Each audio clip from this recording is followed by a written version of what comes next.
Hello friends, I welcome you all to my YouTube channel CA Rahul Agarwal classes. Friends, हम लोग financial statements of company का topic पढ़ रहे थे, जिसमें हम लोगों ने मैनेजरियल रिम्यूनरेशन और डिविडेंड ये टॉपिक्स कंप्लीट कर लिए थे।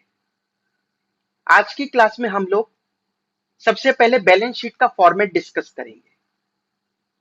मैंने आप लोगों को पहले भी बताया था फर्स्ट क्लास में कि बैलेंस शीट का और P&L का जो फॉर्मेट है वो कंपनीज एक्ट के शेड्यूल 3 में गिवन है। तो शेड्यूल 3 के हिसाब से हम लोग फॉर्मेट को देखते हैं।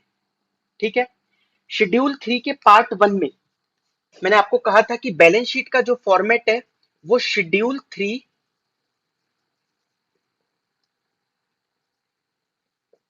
पार्ट 1 में गिवन है। ठीक है, उसके अकॉर्डिंगली क्या फॉर्मेट होता है बैलेंस शीट का, उसको डिस्कस करना यहां पर शुरू करते हैं। देखिए, सबसे पहले एक काम करते हैं, मैं पूरा फॉर्मेट लिखूंगा, उसके बाद फिर एक एक कर एक एक पॉइंट पर चलेंगे और उसको डिटेल में डिस्कस करेंगे। ठीक है, बट सबसे पहले हम लोग लिख लेते हैं कि फॉर्मेट क्या है, क्योंकि बीच बीच में समझाएंगे तो अगर आपको उसमें कुछ लिखना हुआ तो वो आप फॉर्मेट के अंदर थोड़ी ना लिखोगे उसके बारे में, तो वो बाद में लिख लेना। ठीक है,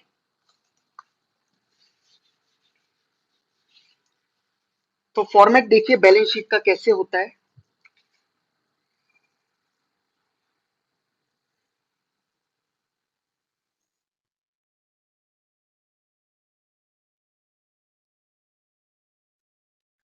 particulars, note number, current year figures, पहले करंट ईयर की आएगी जो लेटेस्ट है, और उसके कंपैरिजन के लिए प्रीवियस ईयर फिगर्स यहां पर आ जाएगी। ठीक है, सबसे पहले हम लोग, आपको पता होगा कंपनीज की जो बैलेंस शीट होती है वो वर्टिकल फॉर्मेट में बनती है। ठीक है, सोल प्रोप्राइटर के की तरह हॉरिजॉन्टली नहीं बनती कि लाइबिलिटी फिर अमाउंट फिर असेट्स फिर अमाउंट, ऐसे नहीं बनती, ये वर्टिकली बनेगी। सबसे पहले हम लोग यहाँ पर लाइबिलिटीज लिखेंगे। ठीक है, तो equity and liabilities, equity and liabilities में सबसे पहला पॉइंट है शेयर होल्डर्स फंड्स। ठीक है, ये फर्स्ट पॉइंट आ गया, शेयर होल्डर्स फंड, जिसके अंदर share capital, reserves and surplus, money received against share warrants ये दिखाया जाता है। ठीक है, share capital, reserves and surplus और money received against share warrants, ये तीनों किसके अंडर आ रहे हैं? Share holders fund. कहने का मतलब मेन हेड तो शेयर होल्डर्स फंड है, उसके अंदर जो ये सब हेड्स हैं ये है। समझ में आया? फिर इसकी रेफरेंस दी जाती है यहाँ पर नोट नंबर 1, फिर उसको एक्सप्लेन किया जाता है कि नोट नंबर 1 में हमने क्या क्या दे रखा है। ठीक है, ये डिस्क्राइब करने के लिए नोट की रेफरेंस दी जाती है।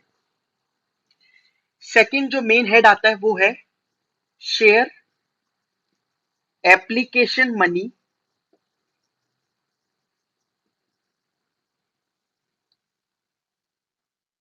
Pending allotment, share application money pending allotment. ठीक है, इसके अंदर कोई सब हेड नहीं है, ये एक मेन हेड यही है। थर्ड में आता है इसमें नॉन करंट लाइबिलिटीज। अभी एक एक करके सब डिस्कस करेंगे ये सब क्या होते हैं। नॉन करंट लाइबिलिटीज में सबसे पहले आएगा लॉन्ग टर्म बोरोइंग्स। ठीक है, long term borrowings. Next deferred tax liabilities net,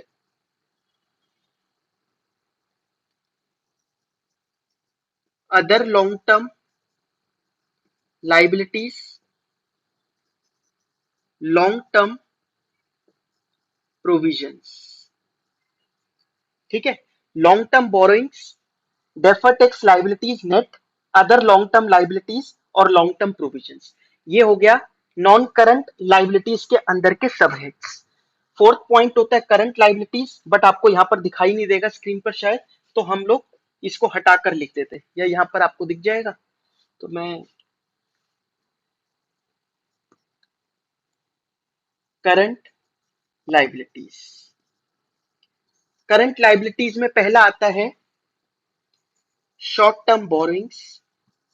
अगर नहीं दिखे तो मैं डिक्टेट कर रहा हूं, आप वैसे ही देख लेना। Short term borrowings. नेक्स्ट है trade payables, other current liabilities, short term provisions. Short term borrowings, trade payables, other current liabilities, short term provisions, ये चार आते हैं करंट लाइबिलिटी के अंदर। इसके बाद लाइबिलिटी साइड ये पूरी खत्म हो गई, इसका कर दिया जाता है टोटल। ठीक है, लास्ट में हम लोग इसका क्या कर देंगे, टोटल। समझ में आ गए आप लोगों को? तो मेन हेड यहाँ पर चार है, share holder funds, share application money, pending allotment, non current liabilities और करंट लाइबिलिटीज। ठीक है, अब असेट्स पर चलते हैं। देखिए असेट्स में सबसे पहले बात करते हैं नॉन करंट असेट्स की। नॉन करंट असेट्स में पहला है, या हम ऐसे करते हैं, प्रॉपर्टी प्लांट एंड इक्विपमेंट। फिर नेक्स्ट आएगा intangible assets. Third capital work in progress. Next intangible assets under development. Intangible assets under development, ये तो हो गए पहला हेड इसका, पहला सब हेड। दूसरा है नॉन करंट इन्वेस्टमेंट्स, दूसरे में आएगी नॉन करंट इन्वेस्टमेंट्स। फिर डेफर्ड टैक्स असेट्स नेट। फिर long term loans and advances.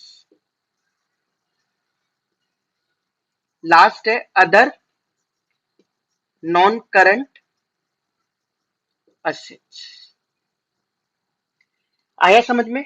Non current asset के अंदर क्या क्या आता है, property plant and equipment, intangible asset, capital work in progress, intangible assets under development, ये तो पहला हो गया। दूसरा non current investments, deferred tax asset, long term loans in advance, other non current assets. समझ में आ गया आप लोगों को? ये देखिए ये नॉन करंट असेट्स है। अब हम बात कर लेते हैं करंट असेट्स की। करंट असेट्स को याद करने का तरीका ये है, CITCSO, CITCSO। ठीक है, इसका न्यूमोनिक कोड है। यहां पर आएगा सी मतलब हो गया करंट इन्वेस्टमेंट्स, फिर inventories, trade receivables, cash and cash equivalents, short term loans and advance, other current assets. समझ में आया? CITCSO, current investment, inventories, trade receivable, cash and cash equivalents, फिर इसके बाद short term loans and advance और other current assets. ठीक है, तो ये करंट एसेट्स को लिख देते हैं हम लोग एक एक करके सबको। करंट इन्वेस्टमेंट्स, इन्वेंट्रीज, नहीं दिख रहा हो तो मैं आपको साथ साथ बोल ही रहा हूं, इन्वेंट्रीज, फिर इसके बाद trade receivables, cash and cash equivalents, short term loan and advances, और लास्ट में आ जाएगा अदर करंट असेट्स। ठीक है, इन सब का टोटल कर देंगे तो असेट साइड का भी टोटल हो जाएगा। ये हम लोगों ने फॉर्मेट डिस्कस कर लिया बैलेंस शीट का। ठीक है, part 1 of schedule 3 of companies act 2013 के हिसाब से ये फॉर्मेट है हमारी बैलेंस शीट का। अब हम आराम आराम से चलेंगे, एक एक चीज को डिस्कस करते हुए कि कैसे बैलेंस शीट को हमें प्रेजेंट करना है, क्या क्या चीजें कहाँ दिखानी है बैलेंस शीट में। देखिए, सबसे पहले मैंने आप लोग को क्या बताया था, share capital. Equity and liabilities में जो सबसे पहला आया था शेयर होल्डर फंड्स, उस शेयर होल्डर फंड्स में पहला जो सब हेड है वो है शेयर कैपिटल। शेयर कैपिटल आप लोगों को मालूम ही है। देखिए, important points in balance sheet.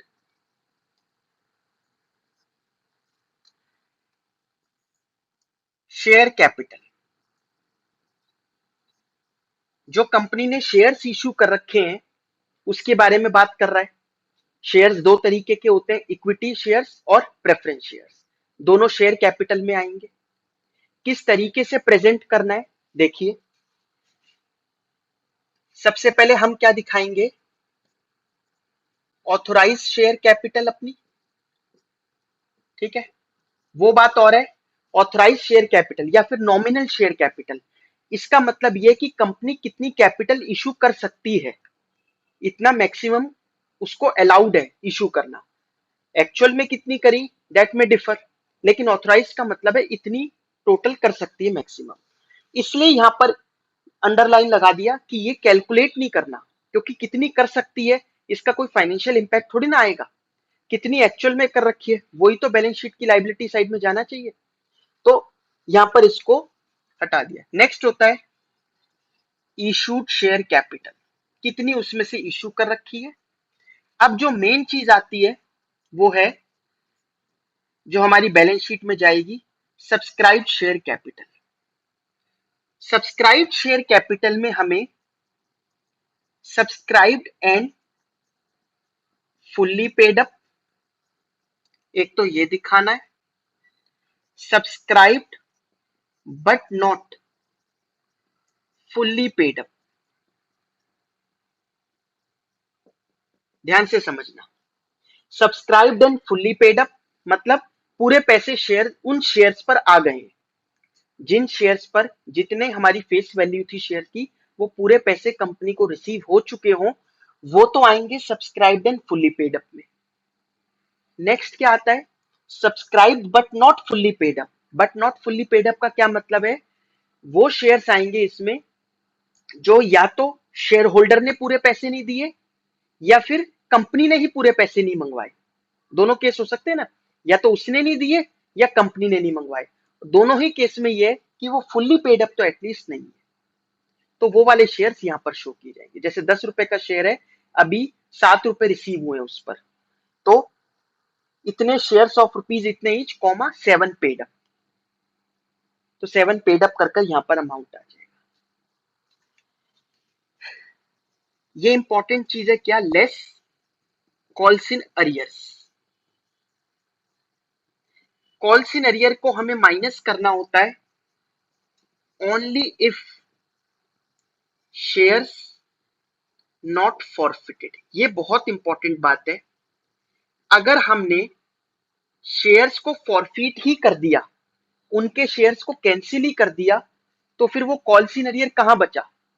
पहले calls in arrear, calls in arrear क्या है कि पैसा अभी आना बाकी है कॉल्स पर, जैसे 7 रुपए आ गए हैं, 3 रुपए भी उस बंदे के आने बाकी है, ठीक है। कॉल्स इन अरियर मतलब कंपनी ने पैसे मंगवाए, वो बंदा अभी दे नहीं रहा, तो ये कॉल्स इन अरियर हो गया।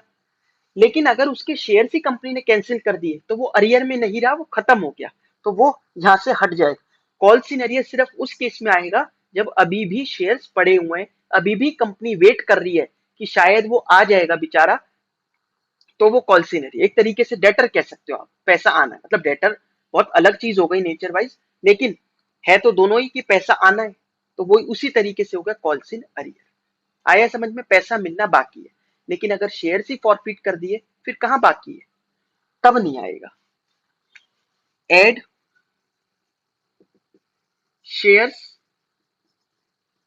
फॉरफिटेड, शेयर्स फॉरफिटेड वाला अमाउंट जो होगा वो यहां पर शो होगा। कौन सा अमाउंट, जो अमाउंट रिसीव हुआ है उससे, बट ये भी कब, only if shares not reissued, ये बहुत इंपॉर्टेंट बात है। अगर शेयर्स रीइश्यू कर दिए, पहले शेयर्स को फॉरफिट किया, अब वो शेयर्स रीइश्यू हो चुके हैं। अब अगर शेयर्स रीइश्यू हो चुके, तो आपको पता होगा, आपने फाउंडेशन तक में ये सब चीजें करी होगी कि एक बार जब शेयर्स रीइश्यू हो जाते हैं तो उस जो शेयर फॉरफीचर का पैसा होता है वो कहां ट्रांसफर हो जाता है? कैपिटल रिजर्व में। तो उतने शेयर्स का पैसा, जो शेयर्स रीइश्यू हो चुके हैं, वो तो कैपिटल रिजर्व में चला गया होगा, शेयर फॉरफीचर में थोड़ी ना आएगा। तो शेयर फॉरफिटेड अकाउंट यहां पर ऐड वो वाला होगा, उन वाले शेयर्स का होगा जो शेयर्स अभी री इश्यू नहीं। समझ में आया? देखिए अब shares issued for consideration other than cash, अगर पैसे की जगह और किसी चीज के लिए करे, असेट वगैरह मंगवाया, उसमें शेयर्स दे दिए हमने, ठीक है, शुड बी डिस्क्लोज्ड।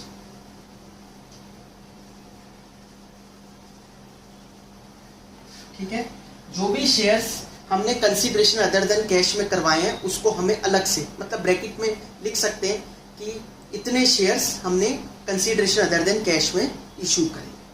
जब शेयर कैपिटल का नोट बना रहे होंगे तभी लिख लेंगे, जब हम प्रैक्टिकल क्वेश्चन करेंगे तब आपको दिख भी जाएगा ये कैसे करना है। आया आपको शेयर कैपिटल का समझ में? ये तो हुई शेयर कैपिटल की बात। शेयर कैपिटल के बाद नेक्स्ट आता है इसमें reserves and surplus. Reserves and surplus जो है उसमें दो अलग अलग टर्म आ रही है। क्या है वो टर्म? रिजर्व्स और दूसरी है सरप्लस। तो रिजर्व्स, हर तरीके के रिजर्व दिखाने क्या एग्जाम्पल हो सकते हैं? रिजर्व्स के एग्जाम्पल जैसे जनरल रिजर्व, कैपिटल रिजर्व,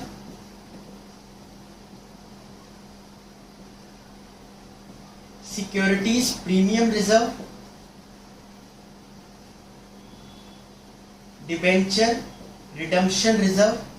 कुछ रिजर्व के बारे में आपने पढ़ा होगा, कुछ के बारे में आगे पढ़ोगे, एक्सेट्रा। इस तरीके से रिजर्व्स अलग अलग हमें दिखाए। सरप्लस, सरप्लस का मतलब होता है जो P&L का क्रेडिट बैलेंस है वो इसमें आ जाएगा, और in case of debit balance in P&L same should be deducted here. वो यहां पर डिडक्ट करना है।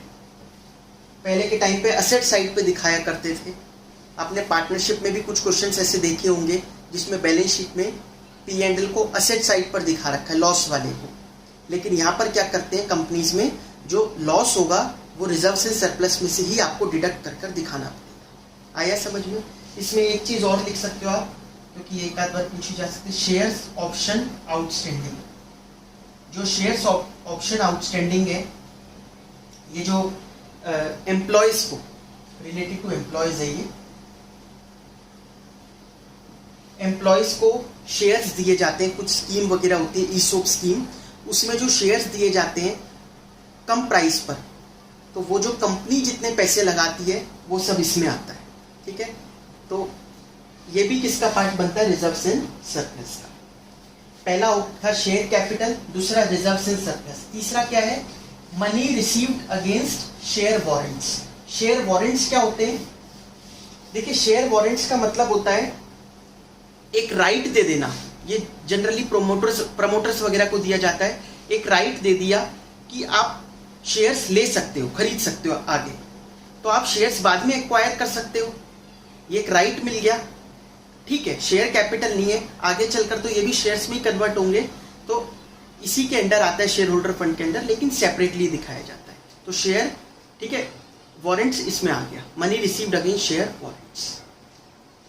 तो share capital, reserves and surplus, ठीक है, money received against share warrants. Next क्या है? Share application money pending allotment. अब जो बात करें हम share application money pending allotment, अभी अलॉटमेंट बाकी है शेयर्स की, पैसा आया हुआ पड़ा है लेकिन अलॉटमेंट अभी बाकी है। देखो, ओनली अलॉटमेंट इज पेंडिंग,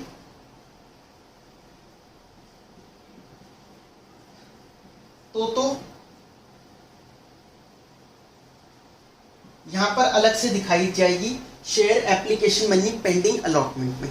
लेकिन कई बार क्या होता है, अमाउंट हमें रिफंड करना है, अमाउंट टू बी रिफंडेड। जैसे ये कब हो सकता है, जैसे अमाउंट जो रिसीव हुआ है हमें शेयर होल्डर से, it is more than issued share capital. जितनी इशू करी थी ना कैपिटल, उससे ज्यादा पैसा आया हुआ पड़ा है, तो वो जो एक्सेस है, सच एक्सेस, ये जो एक्सेस है ये तो करंट लायबिलिटीज में जाएगा, और वो भी किसमें, अदर करंट लायबिलिटीज में। आ रहा है समझ में? अगर हमें सिर्फ अलॉटमेंट करनी है, पैसा वापस नहीं करना उनका, अभी अलॉटमेंट नहीं हुई है शेयर्स की, तो यहाँ लिखे रहें दो share application money pending allotment. लेकिन अगर हमें उनके पैसे ही नहीं रखने, पैसे ही वापस करने, तो इधर नहीं आएगा, तब तो ये फिर लायबिलिटी साइड में जाएगा। आ गई बात समझ में? नेक्स्ट था नॉन करंट लायबिलिटीज। अब नॉन करंट लायबिलिटीज में सबसे पहला क्या है, long term borrowings. Long term borrowings आपको पता ही है, लॉन्ग टर्म बोरिंग्स मतलब वो पैसे जो हमने लॉन्ग टर्म पर्पस के लिए बोरो कर रखे। वैसे अभी मैं यहां पर करंट लायबिलिटी की डेफिनेशन भी आपको बताऊंगा, करंट लायबिलिटी क्या होती है, करंट असेट्स क्या होते हैं, वो भी डिस्कस कर लेंगे। लेकिन फिलहाल जो करंट नहीं है वो लॉन्ग टर्म है। मैं करंट में ये नहीं कहूंगा जो नॉन करंट नहीं है वो करंट है, करंट की प्रॉपर डेफिनेशन दे रखी है शेड्यूल 3 में, उसको डिस्कस करेंगे। लेकिन जो करंट नहीं है वो किस में आ जाएगा, नॉन करंट। तो पहला उसमें क्या है, लॉन्ग टर्म बोरिंग्स। वो बोरिंग्स जो हमने लॉन्ग टर्म पर्पस के लिए ले रखे, जैसे क्या हो सकते हैं, एग्जांपल हो गया इसका डिबेंचर्स, पब्लिक डिपॉजिट, ये सब चीजें, बॉन्ड्स, ये सब चीजें आएंगी लॉन्ग टर्म बोरिंग्स के अंदर। ठीक है, it should be classified under secured and unsecured. ये सिक्योर्ड और अनसिक्योर्ड में अलग से क्लासिफाई होना चाहिए, कितने सिक्योर्ड हैं और कौन से अनसिक्योर्ड लोन्स हैं। ठीक है, जिसके अगेंस्ट आपने कोई सिक्योरिटी नहीं दे रखी। और नेचर ऑफ सिक्योरिटी मतलब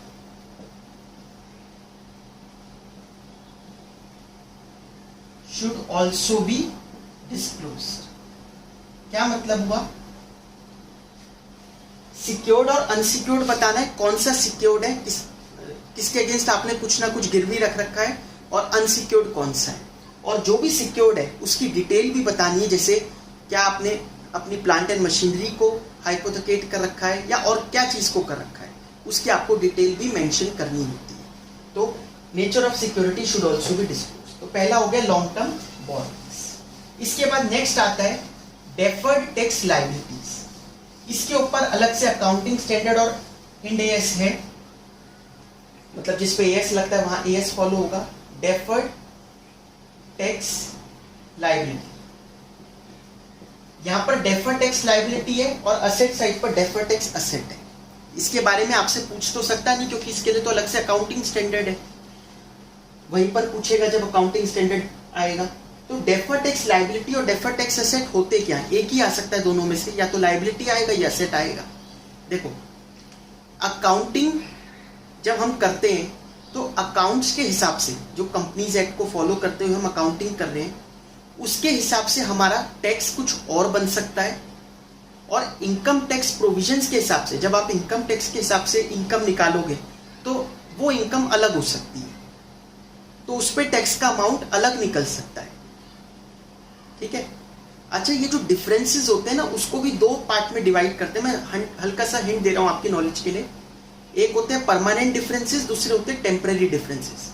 जो परमानेंट डिफरेंसेस हैं, जो इनकम टैक्स कभी अलाउ ही नहीं करेगा, उनको तो छोड़ दो, उनके लिए ये सब नहीं बनेगा डेफर्ड टैक्स। जो टेम्पररी डिफरेंसेस है, जिसको आज अलाउ नहीं किया इनकम टैक्स ने, आगे कर देगा, या जिसको आज कर दिया आगे नहीं करेगा, उनकी वजह से जो डिफरेंस आ रहा है वो या तो डेफर्ड टैक्स असेट बनता है या डेफर्ड टैक्स लायबिलिटी। एग्जांपल लेते हैं, जैसे अगर कोई असेट है, अब असेट पर हम एक नॉर्मली डेप्रिसिएशन लगा रहे हैं जितना भी कंपनीज एक्ट के हिसाब से लगाना था, लेकिन इनकम टैक्स ने क्या कहा, ये एक ऐसी एसेट है जिसपे 100% एक बार में लगा दो।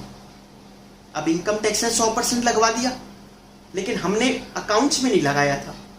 उसकी वजह से क्या हुआ होगा, ध्यान से सोचो आप, टैक्स में जब इनकम निकल रही होगी तो इनकम कम आएगी, क्योंकि आपने डेप्रिसिएशन इतना सारा लगा दिया तो इनकम कम आएगी, तो टैक्स भी कम बनेगा। लेकिन अकाउंट्स के हिसाब से जो टैक्स का अमाउंट है, जितना टैक्स बनता है वो ज्यादा बनेगा। इनकम टैक्स एक्ट के हिसाब से टैक्स कम बन रहा है, इसके हिसाब से ज्यादा बन रहा है, तो कोई बात नहीं, अभी कम ही देंगे, जितना बन रहा है उतना ही तो देंगे, जितना एक्ट अलाउ करता है उतना ही देंगे हम लोग, टैक्स तो ज्यादा नहीं दे सकते। तो ये जो डिफरेंस है ये हमारा क्या बन जाएगा, लाइबिलिटी, डेफर्ड टैक्स लाइबिलिटी है, हमें आगे चल के पे करना है। आज तो हम खुश हो रहे हैं कि कोई बात नहीं कम देना पड़ा, लेकिन आगे चलकर तो देना पड़ेगा, क्योंकि अभी तो आपने डेप्रिसिएशन यहाँ पर कम लगाया है। ठीक है, तो जैसे ये डेफर्ड टैक्स लाइबिलिटी है, उसी प्रकार से उल्टा करें तो डेफर्ड टैक्स असेट भी बन सकता था, सिचुएशन को अगर हम लोग रिवर्स करते हैं। तो deferred tax asset, deferred tax liability. Next होता है अदर लॉन्ग टर्म लाइबिलिटीज। अब अदर लॉन्ग टर्म लाइबिलिटीज में क्या आया, जो हमने बोरो नहीं किया बट लाइबिलिटी तो है हमारी, इसमें जैसे आ सकता है ट्रेड पेबल्स, जो हमारे क्रेडिटर्स होते हैं ना वो। बट आप कहोगे क्रेडिटर्स तो करंट लाइबिलिटी है, हाँ करंट लाइबिलिटी है, normally it is current liability, लेकिन जो करंट में नहीं जा पाएंगे डेफिनेशन के हिसाब से, वो कहाँ चले जाएंगे, यहाँ पर अदर, यहाँ पर अदर लॉन्ग टर्म लाइबिलिटीज। समझ में आया। नेक्स्ट क्या है, long term provisions. Next long term provisions है। लॉन्ग टर्म प्रोविजंस मतलब वो प्रोविजंस जो आपने लॉन्ग पीरियड के लिए बना रखे हैं। ये जनरली एम्प्लॉयज वगैरह से रिलेटेड होता है। जब आप एएस पढ़ोगे, एम्प्लॉयज बेनिफिट, तब भी समझ में आएगा आपको। ठीक है, तो लॉन्ग टर्म प्रोविजंस। और दूसरा क्या हो सकता, प्रोविजन फॉर ग्रेचुटी वगैरह के लिए बनाते हैं।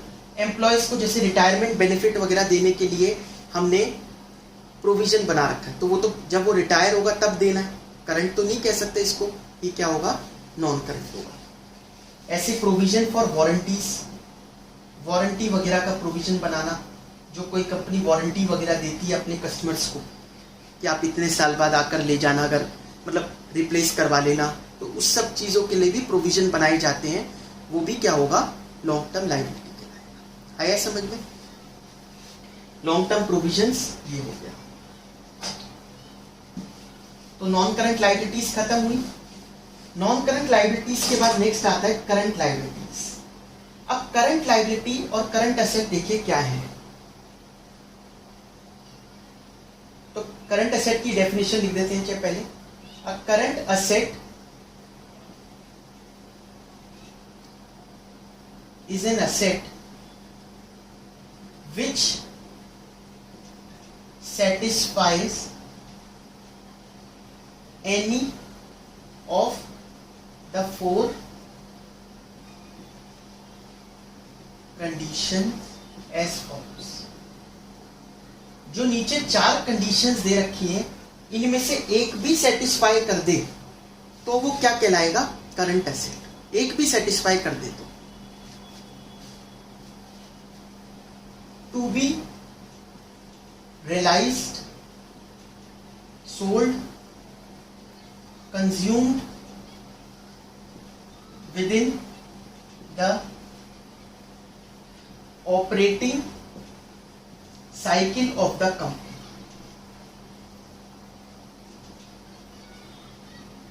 ठीक है, to be realized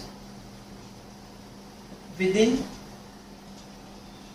12 months of reporting date, held primarily for the purpose of being traded।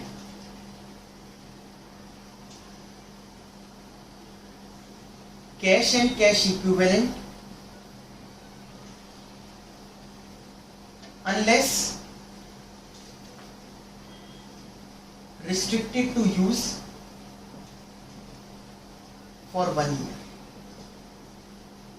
देखिए, करंट एसेट वो है, वैसे हम लोग जब पहले पढ़ते थे करंट एसेट का मतलब हमें क्या पता होता है, वो एसेट जो 1 साल के अंदर अंदर रियलाइज हो जाएंगे। जैसे हमारे जो स्टॉक वगैरह है, डेटर्स है, ये सब हम क्या मान के चलते हैं, करंट एसेट।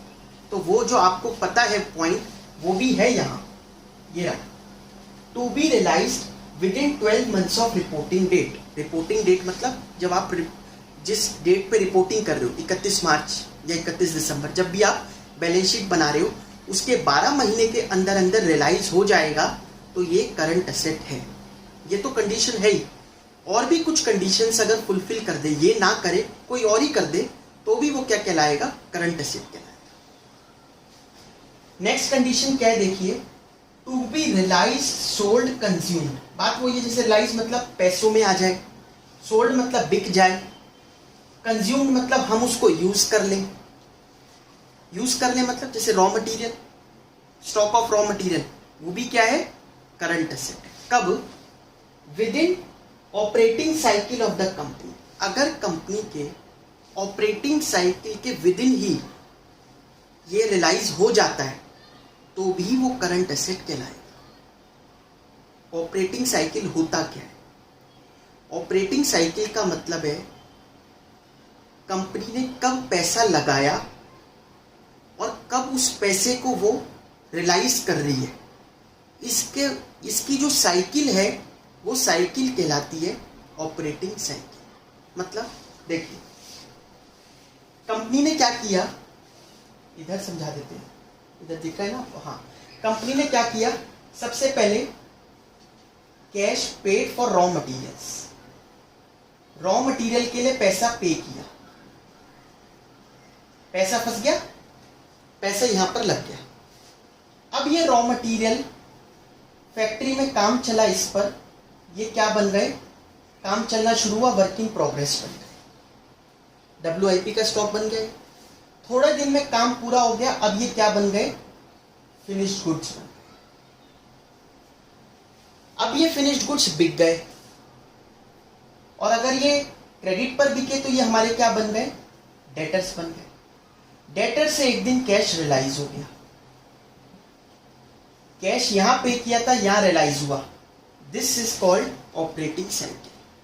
जब पैसा लगाया और वो कब रियलाइज होता है, वो साइकिल कहलाती है ऑपरेटिंग साइकिल। अब वो हो सकता है 12 महीने से कम की भी हो, 12 महीने से ज्यादा की। और जो कंपनीज अपनी ऑपरेटिंग साइकिल नहीं निकाल सकती, कि नहीं निकल पा रही ऐसे, तो उस केस में हम ऑपरेटिंग साइकिल 12 महीने ही मान लेंगे। और कई बार ऐसा भी हो सकता है डिफरेंट ऑपरेटिंग साइकिल हो डिफरेंट प्रोडक्ट्स के लिए, तो उसके डेटर्स वगैरह जो होंगे, उसका स्टॉक जो होगा, वो उस ऑपरेटिंग साइकिल के हिसाब से देखना पड़ेगा। समझ में आ गया? तो expected to be realised within the operating cycle of the company. जैसे अगर कोई डेटर, हमारा ऑपरेटिंग साइकिल एग्जांपल लेते हैं 15 महीने का है। अब अगर कोई डेटर, ठीक है, कोई डेटर हमें 13 महीने बाद पेमेंट देगा, मेरी बात समझना, अगर डेटर हमारा कोई 13 महीने बाद पेमेंट देगा, तो क्या ये डेटर करंट एसेट है या नहीं है? है, क्योंकि ये कंडीशन तो फुलफिल कर रहा है, 12 वाली चाहे ना कर रहा हो। एग्जाम्पल चेंज करते हैं, हमारी ऑपरेटिंग साइकिल 9 महीने की है, ठीक है, हमारा डेटर 13 महीने में पेमेंट देगा, क्या ये करंट एसेट है या नहीं? नहीं है। क्यों? 9 से भी ज्यादा है, 12 से भी ज्यादा है। अगर डेटर हमें 11 महीने में पेमेंट देगा, इसी केस में अगर ऑपरेटिंग साइकिल 9 महीने की है, डेटर हमें 11 महीने बाद पेमेंट देगा, क्या माने इसको? क्या ये करंट एसेट है या नहीं है? ऑपरेटिंग साइकिल से तो ज्यादा है, कोई बात नहीं, दूसरी कंडीशन तो है ना अभी हमारे पास 12 महीने वाली, तो उसमें आ जाएगा, ठीक है।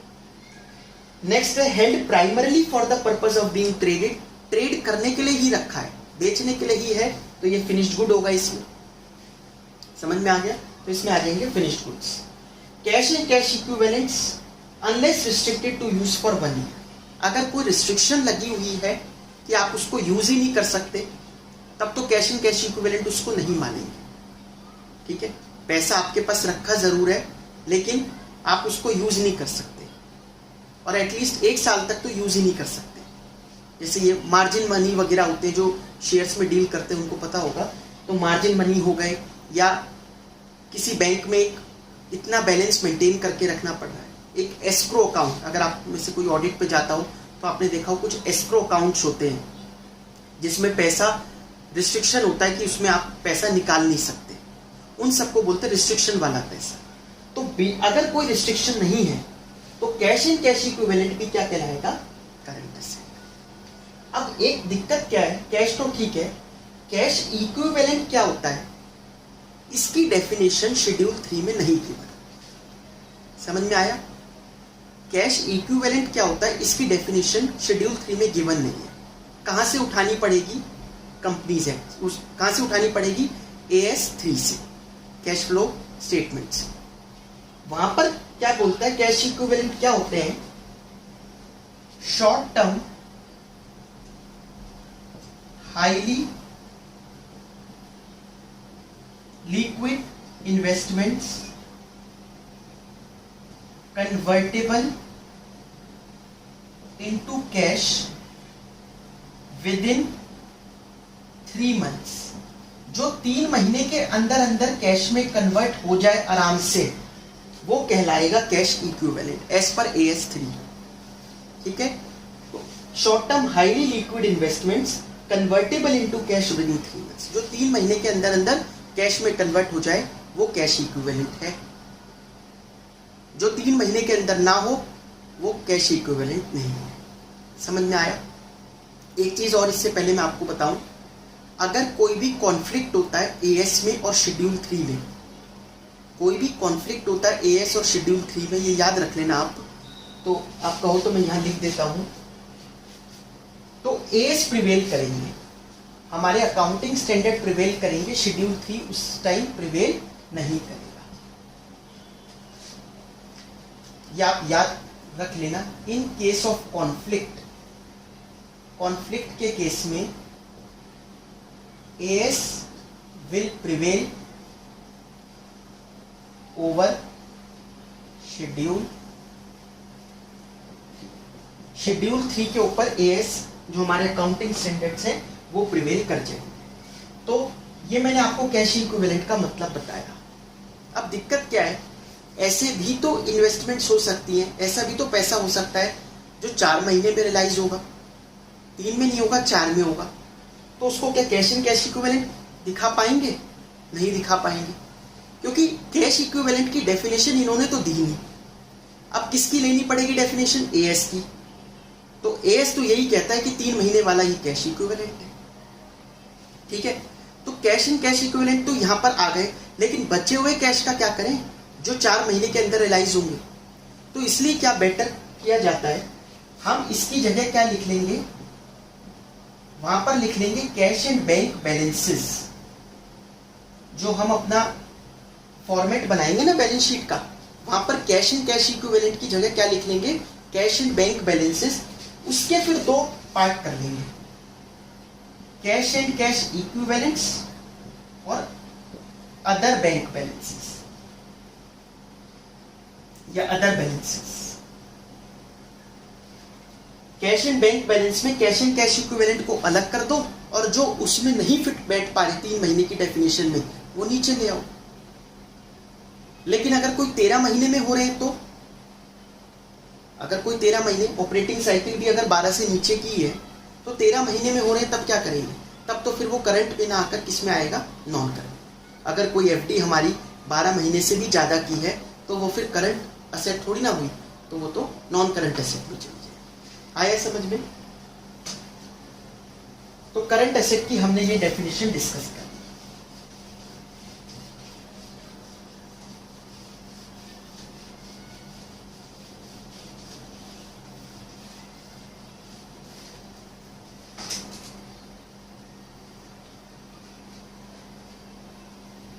करंट लाइबिलिटी क्या होती है? A current liability is a liability which satisfy any of the following 4 condition. कोई भी 4 में से एक कंडीशन फुलफिल कर दे। क्या है? टू बी पेड या सेटल्ड लिखना चाहिए, to be settled within operating cycle, company की ऑपरेटिंग साइकिल में सेटल कर देंगे। To be settled within 12 months after reporting date, reporting date के 12 महीने के अंदर अंदर। Held primarily for the purpose of being traded, trade करने के लिए ही रखी गई है। ठीक है। नेक्स्ट क्या है? Company does not have unconditional right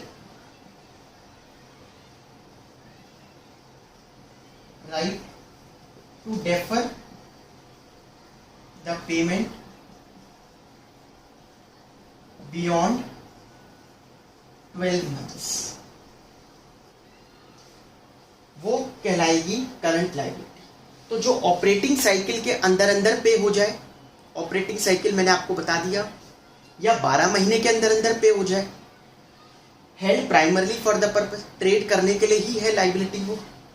company does not have a unconditional right, conditional right होना अलग बात है, अनकंडीशनल मतलब बिना किसी शर्त के उसको हक है या नहीं है। अगर कोई अनकंडीशनल राइट नहीं है कंपनी के पास उस पेमेंट को डेफर करने का, तो उस केस में वो भी क्या कहलाएगी? Current liability. अगर कंपनी के पास कोई राइट नहीं है कि उसको डेफर कर पाए 1 साल से ज्यादा। समझ में आ रहा है? देखिए, इसको समझाने के लिए शेड्यूल 3 का जो गाइडेंस नोट है वो क्या बताता है। जैसे देखो, एक तो होते हैं लोन रीपेबल ऑन डिमांड, कि कभी भी कुछ जो लोन हम लेते हैं ना वो हमें रीपे करने होते हैं ऑन डिमांड। ऑन डिमांड मतलब जिसका कोई टाइम पीरियड नहीं है, जब बैंक मांगेगा जब हमें वापस कर देना है उसको, तो वो तो करंट लायबिलिटी ही है, क्योंकि कभी भी मांग सकता है बैंक, वो तो करंट लायबिलिटी है। लेकिन जो लॉन्ग टर्म पर्पस के लिए लोन लिया हमने, अब वो लॉन्ग टर्म पर्पस में क्या है, हमने कोई बहुत सारी कंडीशंस लिखी होती है लोन में। अगर कोई कंडीशन हमने, जैसे उसमें एक कंडीशन थी आपको हर साल फाइनेंशियल स्टेटमेंट्स को सबमिट करना है इस तारीख तक, अपने जब भी ऑडिट हो जाएंगे ऑडिटेड फाइनेंशियल स्टेटमेंट को हर साल सबमिट करना है बैंक के पास, एक रूल रख दिया। और नीचे लास्ट में जनरली लिख दिया अगर कोई भी कंडीशन नहीं मांगे तो ये लोन रीपेबल ऑन डिमांड हो जाएगा, कभी भी बैंक वापस मांग सकता है पैसे। अब आपने इसका जो रूल था, जो आपका ये एग्रीमेंट था, एग्रीमेंट को वायलेट तो कर दिया। बैंक के पास हक तो है, कभी भी मांग सकता है आपसे लोन, क्या इसको करंट लायबिलिटी लिख दें? तो हम लोग इसमें अपना एक्सपीरियंस देखेंगे क्या, कि बैंक वैसे ऐसे केस में जनरली लोन वापस नहीं मांगता। ऐसे केस में बैंक इतना बड़ा हार्श स्टेप नहीं लेता, तो फिर उसको करंट लायबिलिटी दिखाने की जरूरत नहीं।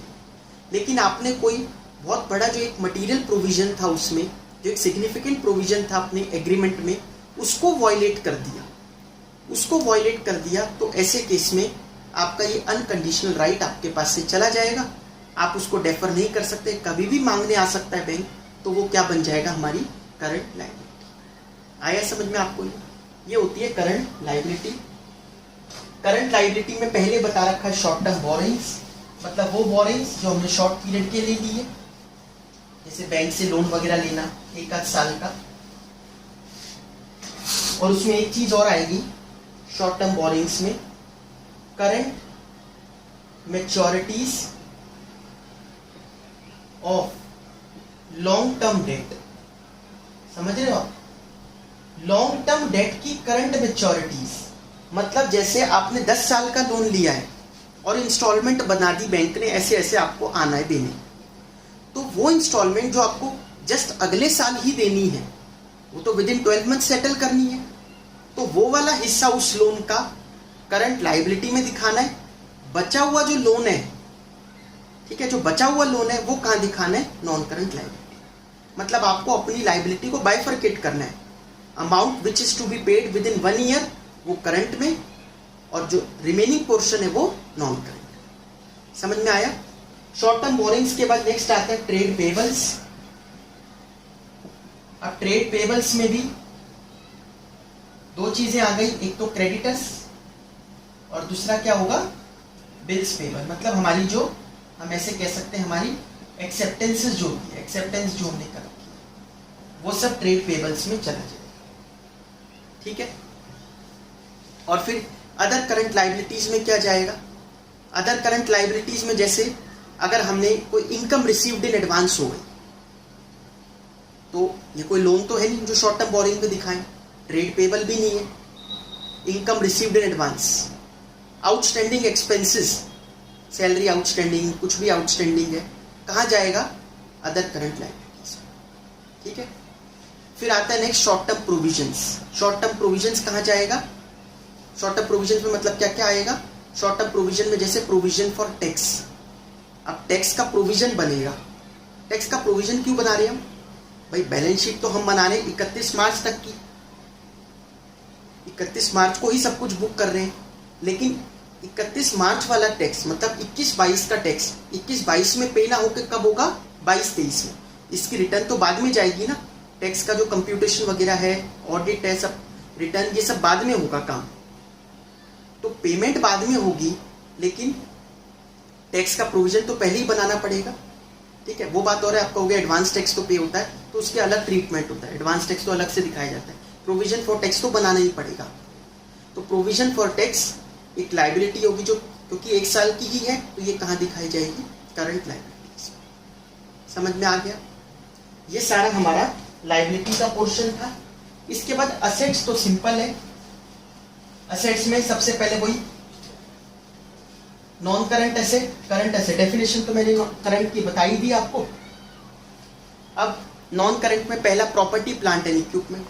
प्रॉपर्टी प्लांट एंड इक्विपमेंट में एक एक सारी एसेट्स के बारे में हमें बताना होगा।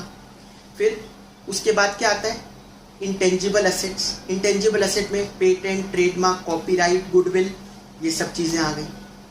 Capital work in progress. Capital work in progress में क्या आएगा, जैसे बिल्डिंग आधी अधूरी बनी हुई है हमारी, पूरी बनकर तैयार नहीं है, तो वो जितने भी पैसे उसमें लग गए बिल्डिंग में, वो कहाँ दिखाया जाएगा, कैपिटल वर्क इन प्रोग्रेस। ठीक है। इंटेंजिबल एसेट्स अंडर डेवलपमेंट, अगला पॉइंट ये आता है ना, इंटेंजिबल एसेट्स अंडर डेवलपमेंट। इसमें क्या आएगा, जैसे हमने पेटेंट्स के लिए अप्लाई कर दिया, ठीक है, और अभी सर्टिफिकेट आना बाकी है, पैसे वगैरह सब हमने सबमिट कर दिए हैं, जो भी चार्जेस होते हैं, बस अभी सर्टिफिकेट आना बाकी है सरकार से। ये क्या है, इंटेंजिबल एसेट्स अंडर डेवलपमेंट। ठीक है। फिर नॉन करंट इन्वेस्टमेंट्स, जो हमने लॉन्ग टर्म पर्पस के लिए इन्वेस्ट कर रखा पैसा। डेफर्ड टैक्स एसेट मैंने आपको बता ही दिया। Long term loans and advances, जो हमने लोन्स वगैरह दे रखे हैं लॉन्ग टर्म पर्पस के। अदर नॉन करंट एसेट्स में क्या आएगा, ट्रेड रिसीवेबल, वो वाले जो करंट में नहीं जा पाएंगे वो इधर आ जाएंगे। अदर नॉन करंट एसेट्स जो करंट एसेट की डेफिनेशन में नहीं फिट बैठ पा रहे, वो इधर आएंगे। फिर करंट एसेट्स बता ही दिया था, CIT CSO। सबसे पहले करंट इन्वेस्टमेंट, फिर इन्वेंट्रीज। इन्वेंट्रीज में सब अलग अलग, raw material, finished good, WIP, सबकी इन्वेंट्रीज। T मतलब ट्रेड रिसीवेबल।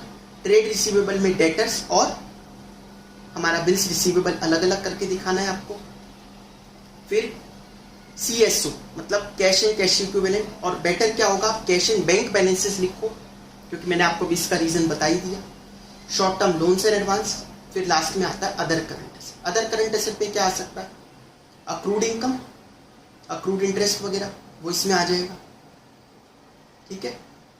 और प्रीपेड एक्सपेंसेस, खर्चे जल्दी पे कर दिए हमने, प्रीपेड एक्सपेंस भी तो असेट होता है, अगले साल ड्यू था अभी से दे दिया, अदर करंट एसेट में दिखा दो। आया समझ में ये सब, ये हम लोगों ने।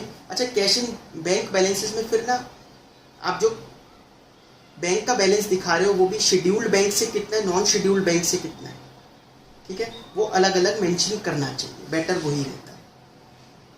ये सब हम लोगों ने बैलेंस शीट का फॉर्मेट डिस्कस किया है। ठीक है, बाकी चीज़ें हम लोग नेक्स्ट क्लास में करेंगे। प्लीज़ चैनल को लाइक, सब्सक्राइब और अपने फ्रेंड्स के साथ शेयर ज़रूर कर दीजिएगा। Thank you so much.